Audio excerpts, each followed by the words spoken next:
اللهم صل على محمد وآل محمد. اعوذ باللہ من الشیطان الرجیم. بسم اللہ الرحمن الرحیم. اللہم صل علی محمد وآل محمد. میرے تمام سننے اور دیکھنے والے مومنین اور مومنات کو میری طرف سے میرے چینل ناطق قرآن کی جانب سے السلام علیکم. میرے چینل ناطق قرآن کی جانب سے اور میری طرف سے تمام مومنین کو عید غدیر کی آمد بہت بہت مبارک ہو. عید سعید کو بہترین طریقے سے منانے، اس کے عزت اور وقار کا خیال رکھتے ہوئے اس دن کو گزارنے کی پروردگار ہم سب کو توفیق عطا فرمائے. جہاں پر معصومین علیہ السلام کے ارشادات ملتے ہیں کہ یہ عید سب عیدوں سے زیادہ عزت والی عید ہے، تو عزت والی عید کو فقط عزت والے لوگ ہی مناتے ہیں، اور جب عزت والے لوگ اس عزت والے دن کو منائیں گے تو معصومین علیہ السلام نے اس کے چند اعمال جو ہیں وہ بھی ہم تک پہنچائے ہیں. مولا فرماتے ہیں کہ اس کے اعمال میں سب سے پہلا زوال کے قریب غسل کرنا، غسل کے بعد 2 رکعت نماز ادا کرنا، ہر رکعت میں سورہ الحمد کے بعد 10 مرتبہ سورہ توحید، آیت الکرسی اور انا انزلنا سورہ کی تلاوت کرنا. ان تینوں سورہ کو سورہ الحمد کے بعد 10 مرتبہ تلاوت کرنا، 2 رکعت نماز پڑھنا، 2 رکعت نماز سے فارغ ہو کر سجدے میں سر رکھ کے 100 مرتبہ شکرن اللہ شکرن اللہ شکرن اللہ کا ورد کرنا.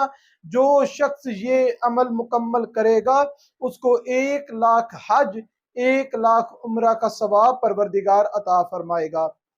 اور اس کے علاوہ عید غدیر کے دن اعمال میں شامل ہے کہ مومن مسکرا کر مومنوں سے ملاقات کرے.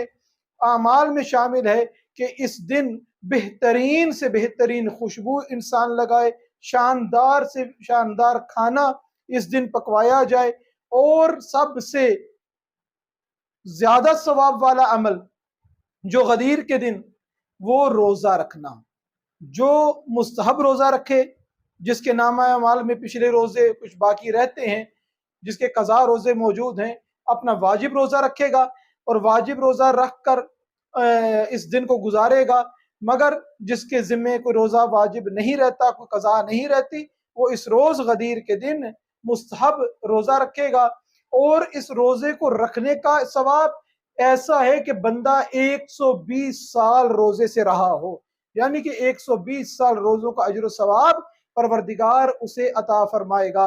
اور روزہ جو کھلوائے گا، مولا فرماتے ہیں کہ ایک فارم کیا ہوتا ہے کہ 1 لاکھ افراد، اور بعض روایتوں میں ملتا ہے کہ 1 لاکھ انبیاء کو ایک فارم کہا جاتا ہے، کہ 1 فارم نہیں، 2 فارم نہیں، 10 فارم روزہ کھلوانے کا ثواب ہے. کہ جو شخص غدیر کے دن روزہ دار کا روزہ کشائی کروائے گا، روزہ کھلوائے گا، پروردگار اس کے نامہ اعمال میں اتنا ثواب لکھے گا. جو شخص اپنے مؤمن بھائی کی مدد کرے گا غدیر والے دن، پروردگار اس کے رزق میں برکت عطا فرمائے گا. جو شخص غدیر والے دن اپنے اہل و عیال پر خرچ کرے گا، اپنے اوپر خرچ کرے گا، پروردگار اس کی روزی میں مزید برکت اور رحمتیں عطا فرمائے گا. یہ تمام عیدوں سے زیادہ شرف والی عید ہے، تمام عیدوں سے زیادہ عزت والی عید ہے.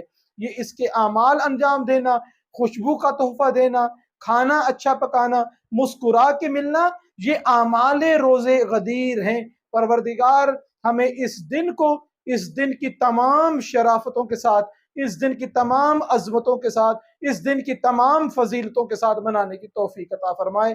وما علینا الا البلاغ المبین.